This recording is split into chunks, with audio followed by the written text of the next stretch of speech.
Welcome back after the break on India now with me Rishabh Vakil. हमारे आज के मेहमान हैं माननीय महागुरु श्री सार्थ श्री ऋषि महाराज। सबको हमारा प्रणाम।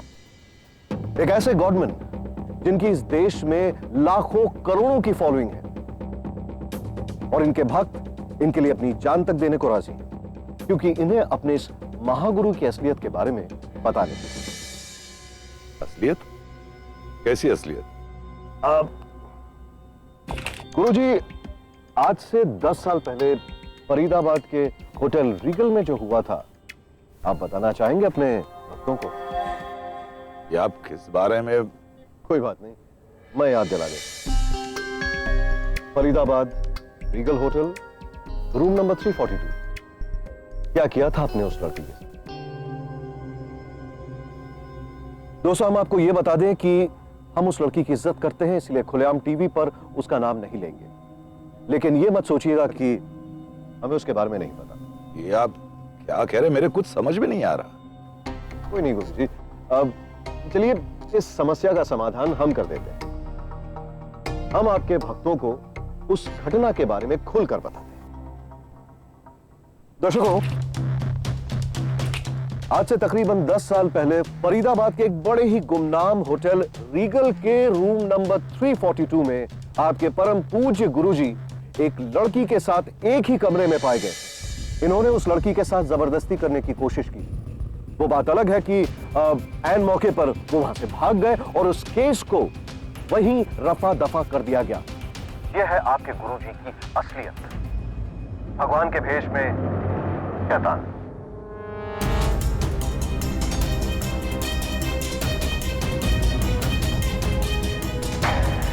देखिए, आपको अवश्य कोई गलतफहमी हुई। वो मैं नहीं, कोई और था। और वैसे भी आपके पास उस घटना का कोई सबूत है? यकीन मनाइए गुरुजी कि अभी तक कोई पुख्ता सबूत नहीं, पर जल्दी होगा। और जब होगा तब आपको बचाने वाला कोई नहीं होगा। अरे हमें एक नहीं, अनगिनत बचाने वाले हैं। भक्ति की शक्ति तुम क्या जानो, लेकिन जल्द ही भक्ति की शक्ति तुम जान जाओगे। सभी दर्शकों को बाबा का प्रणाम।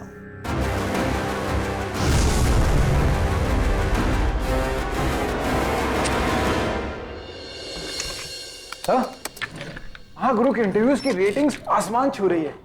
You are too good sir. वो तो मैं हूं कार्तिक। देखा कैसे करोड़ों के भगवान को मैंने एक झटके में जमीन पर उतार डाला।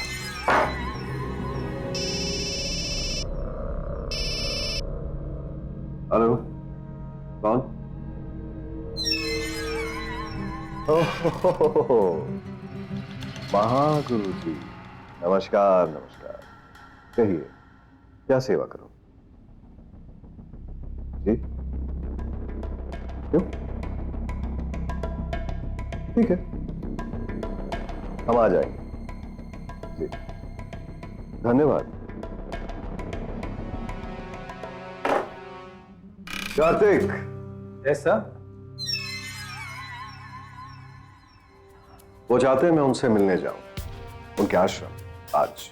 सर, लगता है महागुरु आपके साथ अब सेटलमेंट चाहते हैं।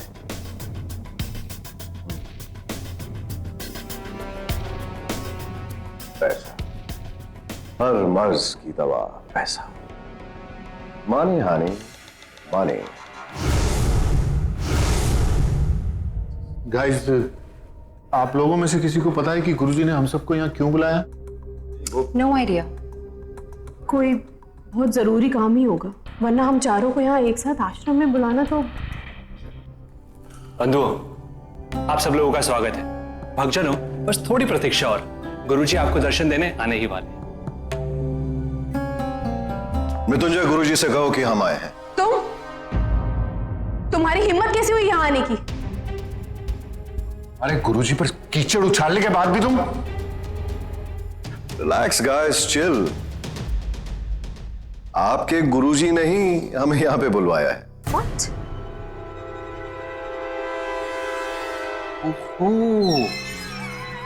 मेनका जी, आप भी यहां पर? वाह, बहुत बड़ा मुरीद हूं मैं आपका, यू नो, बिग फैन। एक ऑटोग्राफ मिलेगा? ऑटोग्राफ चाहिए? Stop it! Stop it! Stop it! अरे क्या कर रही है? अरे संभालिए इसे। Relax.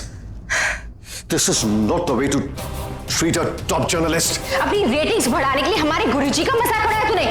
शांति, Sit back. शांति, शांति। मेनका, मैंने तुम्हें कितनी बार समझाया कि अपने क्रोध पर नियंत्रण रखो। लेकिन गुरुजी ये पाखंडी।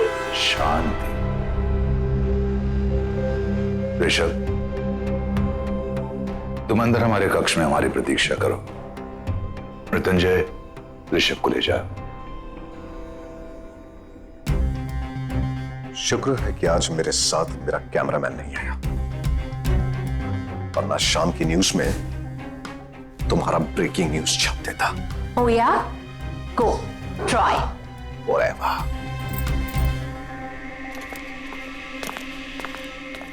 गुरुजी ये सब क्या है? आपने हम भक्तों को और इस भक्षक को यहाँ एक साथ क्यों बुलाया? शांति रखो खोसला। ध्यान का समय हो गया है। अब आप लोग अपने अपने कक्षों में जाकर अपने अंदर की क्रोध, हानिकारक ऊर्जाओं को बाहर निकालो। उसके बाद स्वच्छ और खुले मन से मैं तुम्हें सब कुछ बताऊंगा। Shubham.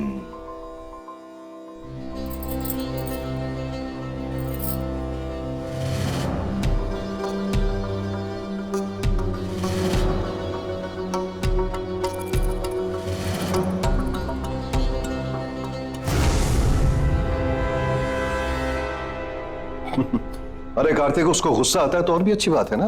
Let him be angry. अरे होगा वो फिल्म का कोई सुपरस्टार, लेकिन न्यूज मीडिया का असली सुपरस्टार मैं ऋषभ। कार्तिक, लोग मेरा शो न्यूज और व्यूज के लिए नहीं देखते, लोग मेरा शो देखते हैं लड़ाई झगड़े के लिए। टेलीविजन में इमोशन से ज्यादा और कुछ भी नहीं बिकता कार्तिक। आई होप तुम्हें यह बात मालूम होनी चाहिए। I want noise का noise, dirty politics, yellow journalism, गाली गलौज, गंद, सब कुछ जो टीआरपी बढ़ा सके। लोग मेरा प्रोग्राम न्यूज और व्यूज के लिए नहीं देखते। और तुम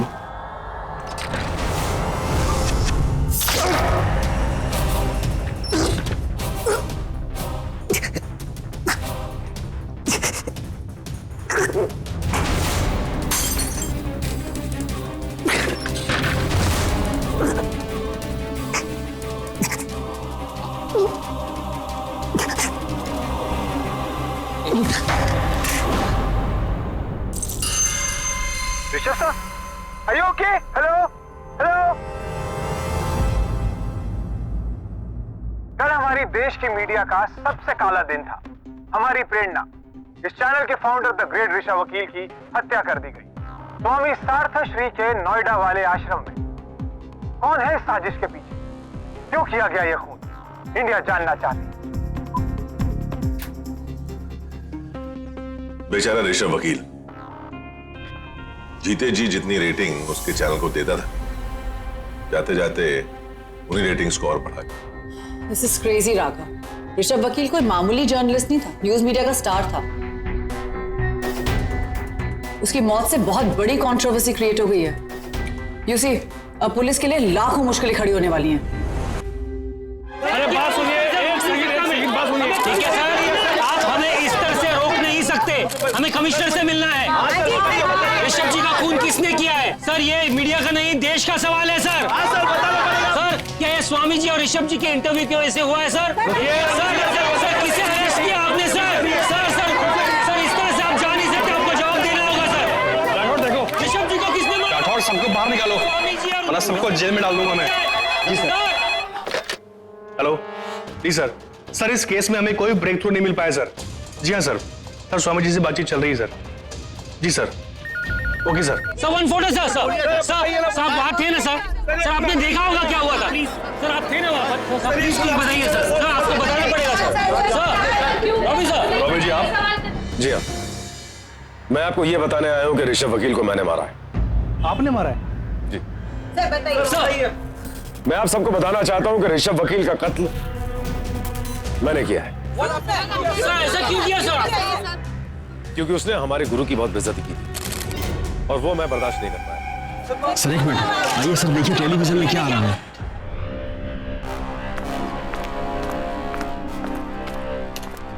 ये देखिए sir. News media king mister Rishabh Vakil का मर्डर मैंने किया है। I am the killer you all are looking for. ये देखिए सर, दूसरा चैनल देखिए सर, उस चैनल पर भी सर यही खबर आ रही है। मीडिया जर्नलिस्ट ऋषभ वकील की कातिल मैं हूँ। राठौड़ ये हो क्या रहा है? सर मेनका जी और खोसला जी इनको बुलवाया पूछताछ के लिए। जी हाँ सर, और रॉबी जी ने तो खुद आके कबूल किया है। सर बहुत अजीब सी बात है, इतने घंटे से हमारे पास एक भी लीड नहीं थी और अब तीन लोग ये कह रहे हैं कि खून उन्होंने किया है। तीनों नहीं, चारों।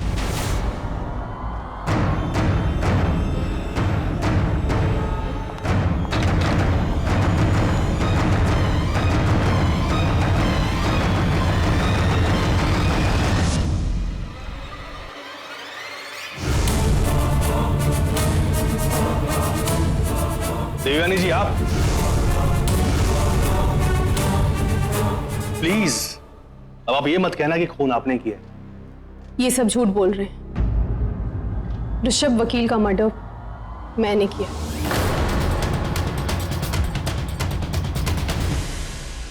उद्योगपति इंद्रजीत खोसला, अभिनेत्री मेनका, बेस्त्री सोशलाइट देवयानी और क्रिकेट के सुपरस्टार रॉबी, महागुरु सार्थ श्री के इन चारों भक्तों का कहना है कि उन्होंने मीडिया जर्नलिस्ट ऋषभ वकील का कत्ल किया है। आखिर ये कैसे हो सकता है कि चार लोग एक ही इंसान का कत्ल करें? कौन सच बोल रहा है, कौन झूठ बोल रहा है, कौन करेगा खुलासा? सुनने में आया कि इस केस को सुलझाने के लिए पुलिस अब सीबीआई की मदद लेगी। पूरी कंट्री में बस एक चर्चा हो रही है। चीफ का कहना है कि हमें ये केस जल्द से जल्द सॉल्व करना होगा। ये केस तो बिल्कुल उल्टा है। नॉर्मली एक कातिल को ढूंढने में हमें पूरा टाइम लग जाता है, और यहाँ तो चार है। एग्जैक्टली। तो चारों में से कौन तीन झूठ बोल रहा है वो हमें पता लगाना है। क्यों राघव?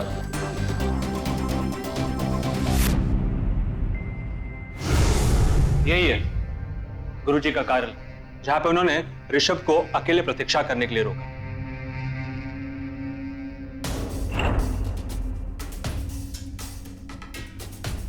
कत्ल के बाद इस कमरे को किसी ने छुआ तक नहीं है और आपके कहे मुताबिक हमने इस कमरे को सील कर दिया था।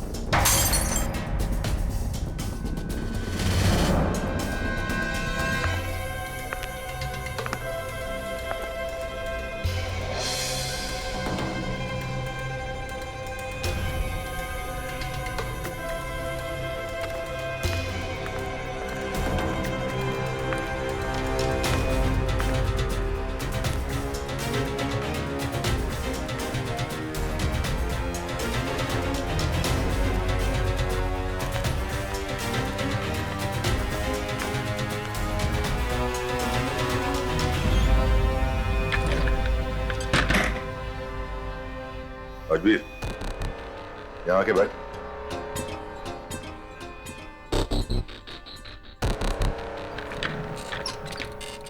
उस दिन ऋषभ यहाँ इस कार्यालय में यहीं बैठ अपने किसी असिस्टेंट से बात कर रहा था। तभी पीछे वहां कोई दरवाजे की ओर से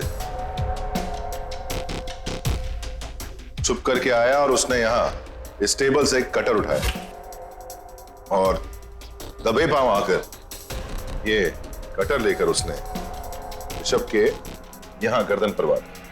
लेकिन वार तो गर्दन की लेफ्ट साइड पर हुआ था ना। अब या तो वो कातिल लेफ्टी हो या फिर राजवीर उसने कातिल को मुड़कर देखा और वो खड़ा हो और कातिल ने अपने दाहिने हाथ से उसी गर्दन पर वार किया ऐसे। तब तो वार राइट ही नहीं किया। एग्जैक्टली।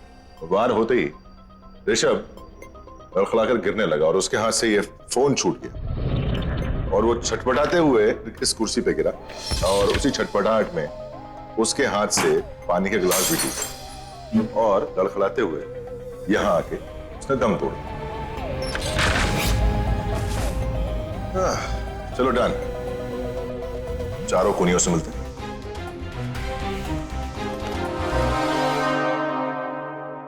तो ऋषभ वकील का खून आपने किया है? जी हाँ, मैंने ही मारा। दिन की बात है जब सब लोग मेडिटेशन में बिजी थे, तो मैं आई एम श्योर तुम्हें यह बात मालूम होनी चाहिए। I want noise Kartik, noise, dirty politics, yellow journalism, गाली गलौज, गंद, अरे उन तमाम चीजें जिनसे टीआरपी बढ़ती है। और तुम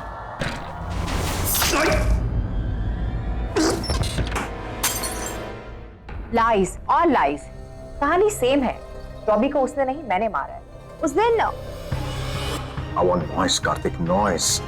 I want गाली गलौज, dirty politics. तुम? क्या यही वजह थी ऋषभ को मारने की? नहीं, काफी दिनों से अपने टीवी शो पर कह रहा था कि मेरा करियर खत्म हो गया है। इट वॉज पर्सनल, उसे मरना ही था।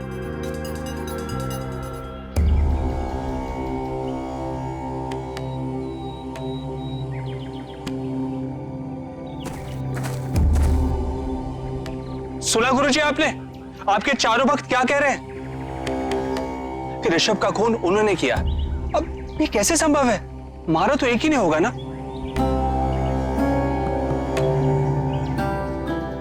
पुलिस को सच बताना ही होगा मृत्युंजय। झूठ ज्यादा समय तक छिपता नहीं। आपने भी ऋषभ वकील का मर्डर किया है? जी हाँ, मैंने ही ये मर्डर किया, but I don't know why. मैं इनका और रोबी मेरे किए का इल्जाम अपने सर लेता। वो लोग तो मेडिटेशन रूम से बाहर ही नहीं निकले। मैं ही वहां से निकलकर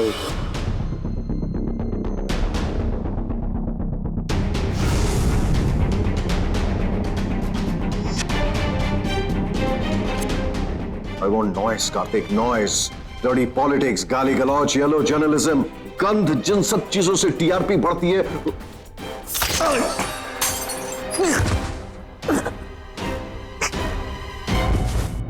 नहीं, खोसला जी ने नहीं, ऋषभ को मैंने मारा है। But it was all unplanned. बस जोश में आकर Dirty politics, yellow journalism, गाली गलौज, गंद, इन्हीं चीजों से तो टीआरपी बनती है कार्तिक। और तुम? तो देवयानी जी ऐसा ही हुआ था जैसा आपने बताया? यस। तो देवयानी जी आप झूठ बोल रही हैं। ऋषभ वकील का मर्डर आपने नहीं किया। नहीं, मैं आपसे कह रही हूं उसे मैंने ही मारा है। पेपर कटर आपने कहां से उठाया? वो साइड की एक टेबल के ड्रॉर से। और उसे उठाने के लिए आपने किसी कपड़े का इस्तेमाल किया? हाँ, ताकि मेरी उंगलियों के निशान ना आए। वो वहाँ एक लाल कलर का कुछ स्कार्फ जैसा था जो मैंने बाद में वहीं फेंक दिया था। अच्छा, और वहां टेबल पर एक ग्लास था पानी का? मुझे याद नहीं।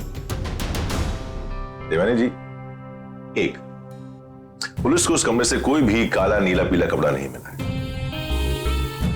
दो, पेपर कटर ड्रॉर के अंदर नहीं था बल्कि साइड टेबल पर था। उस साइड टेबल पर पहले से बहुत धूल जमी हुई थी और उस धूल में मैंने पेपर कटर की आउटलाइन देखी थी। तीन, उस मर्डर के दौरान एक पानी का गिलास टूटा था जिसकी ना तो आपने आवाज सुनी और ना ही उस ग्लास के टूटने का कोई जिक्र किया।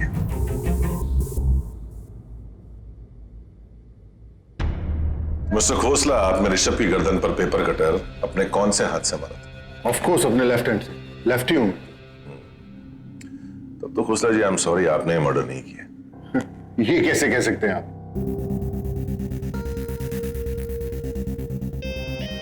खोसला जी, ऐसा करने के लिए आपको ऋषभ पर पीछे से वार करना पड़ता है, ऐसे।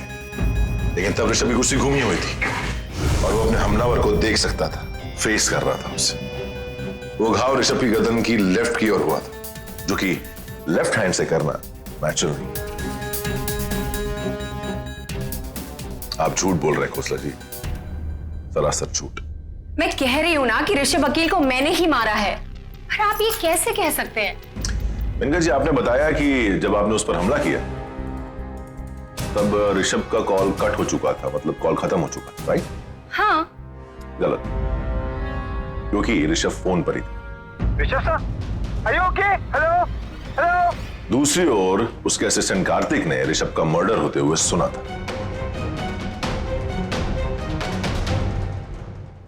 आप हमेशा इतनी सारी चूड़ियां पहनती हैं हाथों? हाँ, ये मेरा फैशन स्टेटमेंट है।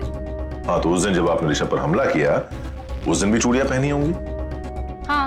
अब मर्डर से पहले आपने चूड़ियां उतारी तो नहीं होगी ना? हाँ।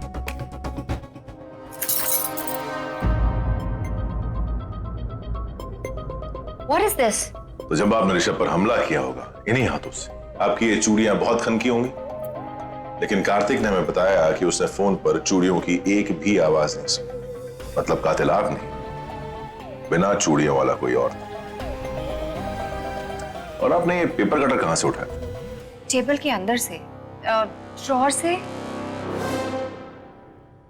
देखिए, कोई और नहीं है, मैं ही हूं। I killed him. एग्री, तुम जा सकते। Thank you.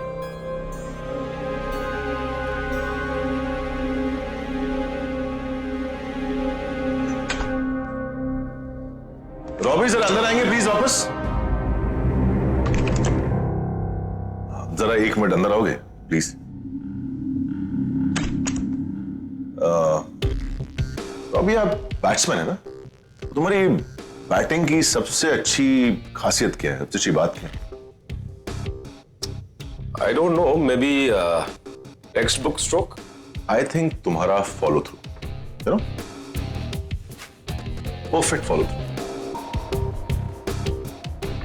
परफेक्ट। तुम ना कोई भी एक्शन आधा अधूरा नहीं छोड़ते, नहीं यहां नहीं रोकते, कंप्लीट इट। मैं कुछ समझा नहीं। जैसे कि तुम अभी अंदर आए तो तुमने दरवाजा वापस बंद कर दिया, करेक्ट? That's follow through. लेकिन उस दिन जब तुम ऋषभ का मर्डर करने गए थे तब तुमने दरवाजा खुला कैसे छोड़ दिया? लेकिन मैंने दरवाजा बंद किया था। नहीं रॉबी, दरवाजा खुला था, क्योंकि दरवाजे के बाहर एक खिड़की है जिसमें से हवा आ रही है, और उस हवा से कमरे में 4 फीट की दूरी पर रखी जलती हुई मोमबत्ती बुझ गई। अगर उस दिन दरवाजा बंद होता तो बाहर की हवा अंदर नहीं आती और मोमबत्ती जलती रहती और पूरी तरह जल जाती। लेकिन ऐसा नहीं हो, क्योंकि दरवाजा खोलने वाला तुम नहीं, कोई और था। लेकिन सिर्फ एक दरवाजे की बिना पर यह। अच्छा, तुमने पेपर कटर कहां से उठाया? एक पेन स्टैंड था, वहां से। Wrong, paper cutter side table पर। और सिर्फ तुम ही नहीं, तुम चारों झूठ बोल रहे हो। सवाल यह है कि क्यों, किसे बचा रहे हो तुम?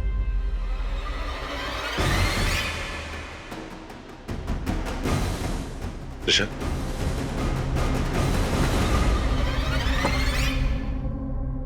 लेकिन बताइए गुरुजी कि अभी तक कोई पुख्ता सबूत नहीं, और जल्दी होगा, और जब होगा तब आपको बचाने वाला कोई नहीं होगा। अरे हमें एक नहीं, अनगिनत बचाने वाले हैं। भक्ति की शक्ति तुम क्या जाने, लेकिन जल्द ही भक्ति की शक्ति जान जाओगे। मुझे बचाने वाला एक नहीं, अनगिनत है। भक्ति की शक्ति क्या होती है यह आप नहीं जानते, लेकिन बहुत जल्द जान जाएंगे। कि तुम चारों अपनी भक्ति की शक्ति दिखा रहे हो, अपने गुरु महर्षि सार्थ श्री महाराज को बचाकर उनका सबसे बड़ा भक्त बनकर। मैं तो बस गुरुजी को जेल जाने से बचाना चाहती थी। देवानी चुप रहो। खोसला जी, दिव्यानी प्लीज कंटिन्यू। उस दिन मेडिटेशन रूम के बाहर मैंने कुछ गिरने की आवाज सुनी। दरवाजा खोलकर जब मैंने देखा तो गुरुजी की स्टडी में जहां ऋषभ बैठा हुआ था, उसके बाहर के कॉरिडोर से मैंने किसी को गुजरते हुए देखा।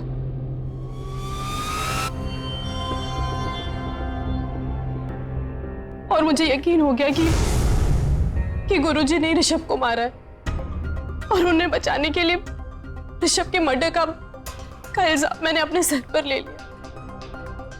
मैंने भी गुरुजी को उस कमरे से बाहर आते हुए देखा। मैंने भी स्वामी जी को बचाने के लिए ये इल्जाम अपने सर ले लिया।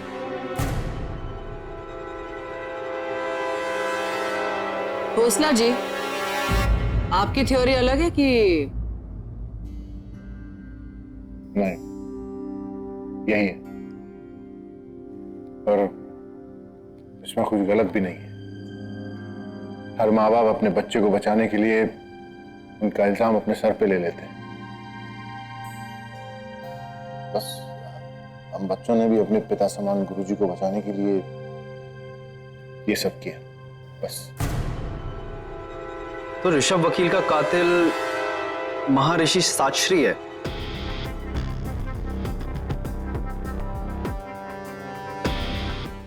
तुम लोग सोच रहे होगे कि एक संत महात्मा होते मैंने इतना बड़ा हिंसात्मक कार्य किया कैसे, लेकिन मैं क्या करता? मैं विवश था। विवश? ऋषभ वकील कई सालों से मुझे ब्लैकमेल कर रहा था, और वो भी पैसों के लिए। मेरे ट्रस्ट के 300 करोड़ रुपए के लिए। किस बात पर ब्लैकमेल? 10 साल पुराने केस को लेकर, जिसमें मैं बेगुनाह था। ऋषभ ने सारे सबूत और गवाह खरीद लिए थे और पूरा केस मुझ पर घुमा दिया था। वो धूर्त पाखंडी मेरा आश्रम, मेरा सारा परिश्रम समाप्त करना चाहता था। तभी मैंने ठान ली और फिर मैंने उसे आश्रम बुलाया। तो आपने अपने 4 भक्तों को क्यों बुलाया था?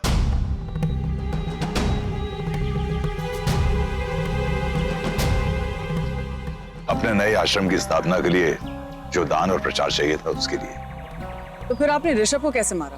मैंने उसे अपने भीतरी कक्ष में प्रतीक्षा करने को कहा, और जैसे मेरे भक्त ध्यान में लीन थे, मैं उस कक्ष में गया। दरवाजा आपने बंद? नहीं, दरवाजा खुला था और मैंने पेपर कटर उठाया। कहां से? साइड की टेबल से।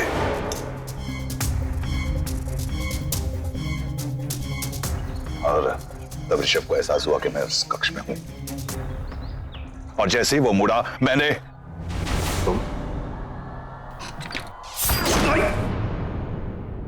और वहां टेबल पर एक कांच का गिलास था, जो टेबल पर नहीं था, ग्लास ऋषभ के हाथ में था, जो गिरकर टूट गया। और वहां ऋषभ तड़पता रहा और मैं उसे वहां छोड़कर द्वार खोलकर वहां से प्रस्थान कर गया।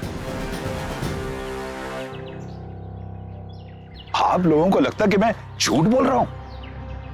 नहीं, हमें पता है कि बिल्कुल वैसे ही। तो फिर संकोच किस बात का? गिरफ्तार कर लीजिए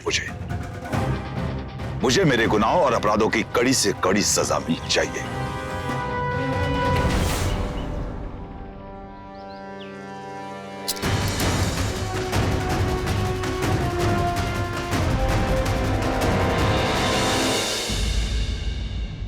महागुरु सार्थश्री की गिरफ्तारी के बाद पूरे देश में हाहाकार मच गया है।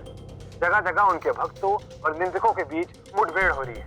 मीडिया जर्नलिस्ट ऋषभ वकील की हत्या का विवाद अब और भी बड़ा विवाद बनता जा रहा है।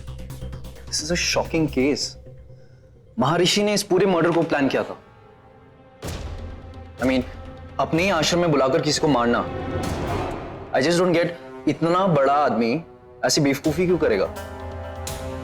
हाँ, लेकिन इन 5 बयानों में से अगर देखा जाए तो सिर्फ महर्षि का बयान ही परफेक्ट है। जो जैसा हुआ उसने बिल्कुल वैसा ही बताया है ना राघव? कार्तिक। क्या? विक्रम, इंस्पेक्टर यादव से कहो कि मुझे महर्षि से मिलना है। ओके।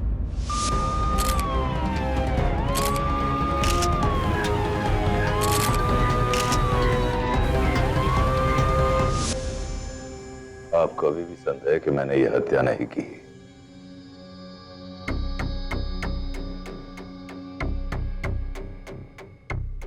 गुरुजी ये बताइए कि इन 3 पेपर कटर्स में से आपने ऋषभ की हत्या किस पेपर कटर से की? अरे ऐसी ही भांति का था। पक्का? निसंदेह।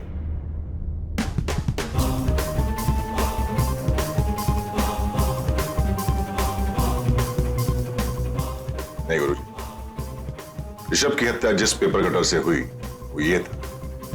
हो सकता है हमारी स्मृति में कोई खोट।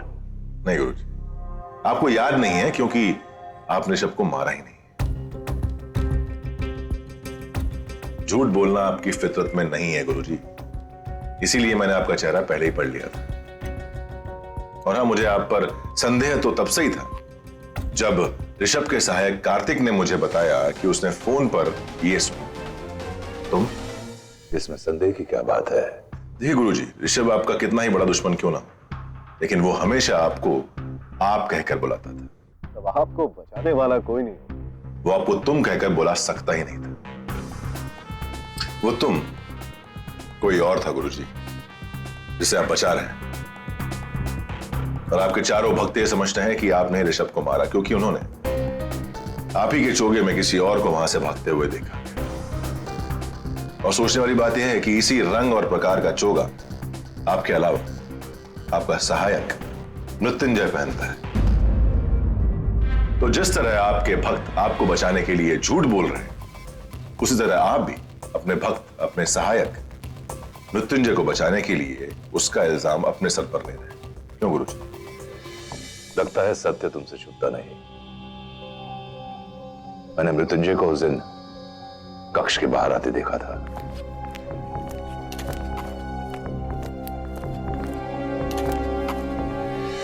तो इसका मतलब ऋषभ को आपने नहीं, आपके भक्त मृत्युंजय ने मारा। हाँ, मैं मृत्युंजय को बचा रहा हूं। और जो 4 भक्तों को मैंने अपने आश्रम बुलाया था, कोई दान दक्षिणा के लिए नहीं बुलाया था, अपने त्याग के लिए बुलाया था। त्याग? हाँ, त्याग। मैं अपना पद छोड़कर सदा के लिए ऋषिकेश जा रहा था और अपने पद पर मृत्युंजय को स्थापित करके। लेकिन गुरुजी, अगर मृत्युंजय को सजा हो जाएगी तो आपकी बरसों से रसाई ये लीला, ये आश्रम, इसे संभालने वाला कोई नहीं रहेगा।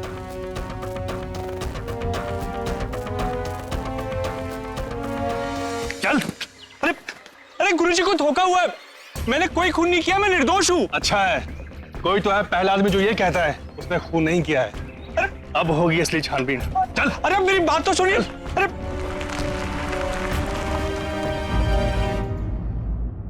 देखिए, मेरे गुरुजी की दूर की दृष्टि कमजोर है, उन्होंने किसी और को देखा होगा, मैं नहीं था वहां पर। तुम ही थे मृत्युंजय, एक्सेप्टेड। ऋषभ से खतरा तुम्हारे गुरुजी को नहीं बल्कि तुम्हें था। बहुत छानबीन करने के बाद हमें ऋषभ वकील के बैंक लॉकर से ये एविडेंस मिला। 10 साल पुराने केस में होटल रीगल रूम नंबर 342, उस केस में उस लड़की के साथ ज्यादती करने वाले तुम्हारे गुरु नहीं, तुम ही थे। और उस केस में दोषी तुम थे क्योंकि तुम नहीं चाहते थे कि ऋषभ ये बात दुनिया को बताए, और इसलिए इस दिन तुमने I want dirty politics, yellow journalism, गाली गलौज, गंदरीनी चीजों से तो टीआरपी आती है।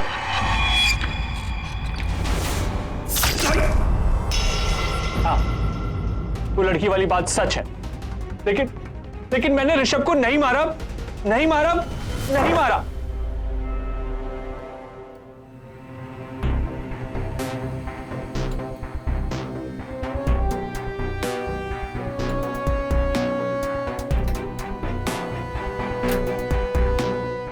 आज सुबह सुबह मृत्युंजय ने सेल में अपनी नस काटने की कोशिश की। कहता है वो बेकसूर है। ऐसा कैसे हो सकता है? उसके गुरुजी झूठ बोलेंगे क्या? हो सकता है कि उन्हें वाकई कोई धोखा हुआ।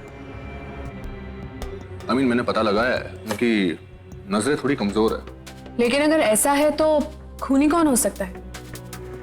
5 लोग जिन्होंने सबसे पहले खून कबूल किया, और फिर हमें ने तो साबित किया था ना कि ये सब लोग झूठ बोल रहे हैं। अब बचा सिर्फ मृत्युंजय, और उसका कहना है कि वो निर्दोष है। This is crazy. घूम फिर कर तो वही बात हुई, राइट? उस जगह पे सिर्फ 6 लोग थे। It has to be one of them.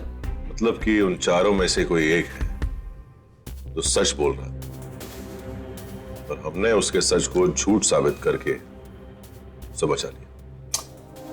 I don't careful. ओह, ये तो कांच टूट गई पूरी। Are you okay? I am okay, लेकिन मेरे ख्याल में शूज में जो है कांच घुस गई है। 1 minute. I'm sorry.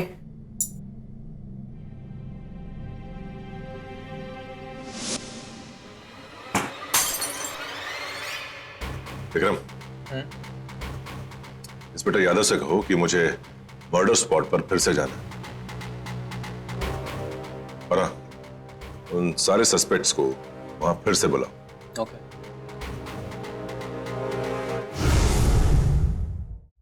Agent Raghav, आपने हमें फिर से यहाँ क्यों बुलाया?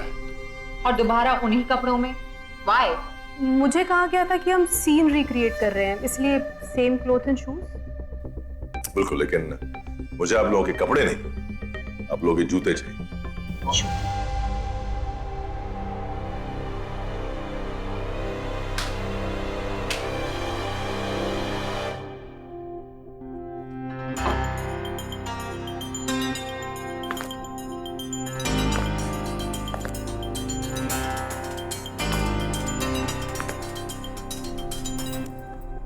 इन जूतों से क्या पता चलेगा आपको? वही जो आप लोगों के चेहरे पढ़कर नहीं पता चलता। वैसे आप सब लोग जानते होंगे कि जब कभी हमारे घर में कोई कांच का ग्लास या बर्तन टूटता है तो उसके कुछ टुकड़े हमारे फुटवेयर में आके अटक जाते हैं, फंस जाते हैं। उस दिन भी शायद यही हुआ।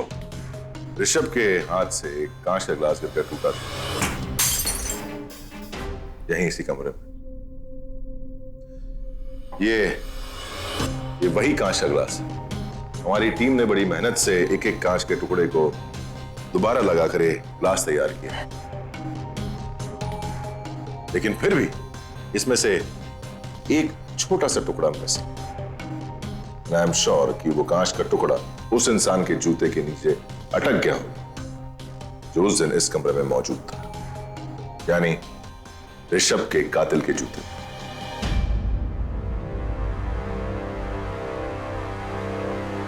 This is crazy. 4 दिन हो गए मर्डर हुए हुए। आपको क्या लगता है वो आपका कांच का टुकड़ा कोई 4 दिन तक जूतों में लेकर घूमेगा? करेक्ट। अब तक तो वो कांच का टुकड़ा किसकर बाहर आ गया होगा। सही कह रही हैं आप, लेकिन अगर ये किसी आम आदमी का जूता होता तो शायद ये पॉसिबल था, क्योंकि एक आदमी एक जूते को 4 दिन में रोज पहनता। लेकिन यहां बात आप जैसे फैशन कॉन्शियस महारथियों की हो रही है, तो उस केस में रोज एक जूते की बजाय आई थिंक एक दिन में वो 4 बार अपना फुटवेयर बदलते हो। तो मुझे नहीं लगता कि ऐसा हुआ होगा कि वो कांच का टुकड़ा निकल गया। मुझे नहीं लगता कि आप लोगों ने उस दिन के बाद अपना वो फुटवेयर रिपीट किया, तो इतना चांस लेना बनता है ना क्या?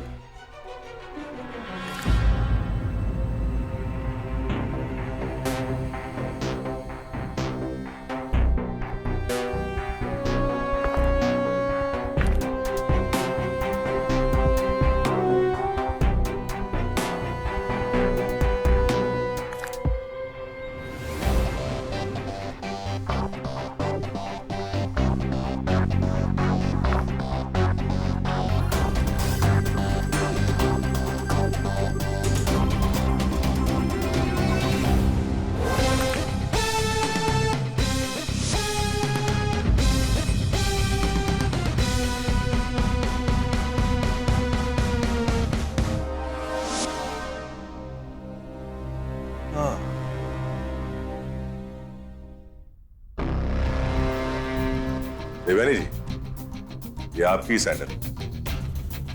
हाँ, पर वो मेरे घर में ग्लास टूट गया था।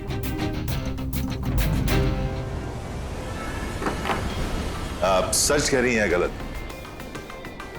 इसका फैसला करने में हमारी फोरेंसिक टीम 1 घंटा भी नहीं दी। इस कांच पर लगे सूखे हुए खून की जांच से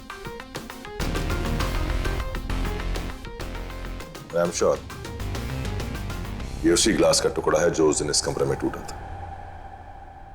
इसका मतलब है कि उस दिन आप इस कमरे में थी और आप ही ने उस पेपर कटर से ऋषभ वकील को मारा। तो फिर सवाल ये उठता है कि पुलिस स्टेशन में आकर आपने मर्डर क्यों कबूल किया था? इसे गौर करो कि देवयानी जी ने सबके बाद में अपना जुर्म कबूल किया। याद करो। ओह या, you're right. क्रिकेटर रॉबी, उद्योगपति खोसला और एक्ट्रेस मेनका ने लगभग एक ही समय पर इस मर्डर का इल्जाम अपने सर पर ले लिया, राइट? करेक्ट। और ये खबर सुनकर देवयानी जी घबरा गई। उन्हें लगा कि अगर वो चुप रहेंगी तो सबकी नजरें उन पर उठेंगी। इसलिए पुलिस स्टेशन जाकर उन्होंने ऋषभ के मर्डर का इल्जाम अपने ऊपर ले लिया और जानबूझकर अपनी कहानी में कुछ ऐसे झूठे फैक्ट्स डाले ताकि हम सबको लगे कि इनकी कहानी भी बाकी सबकी तरह झूठी है, राइट?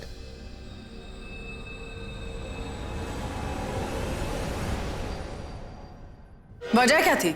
तुम्हारे गुरुजी का अपमान? वो तो बस एक बहाना था। 10 साल पहले रीगल होटल केस की असलियत से मैं मृत्युंजय को बचाना चाहती थी।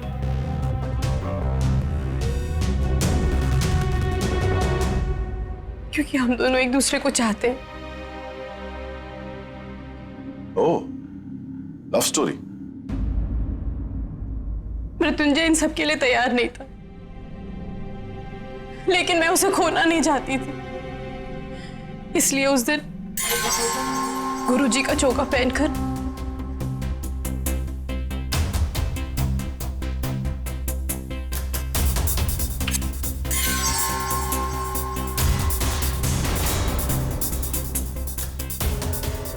लोग मेरा प्रोग्राम न्यूज और व्यूज के लिए नहीं देखते, और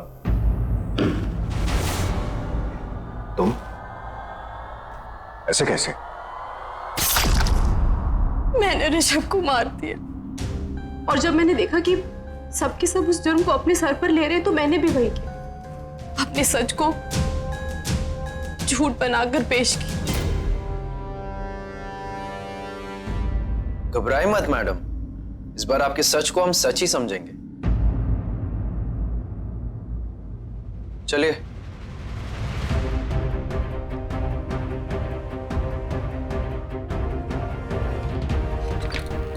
सर जी,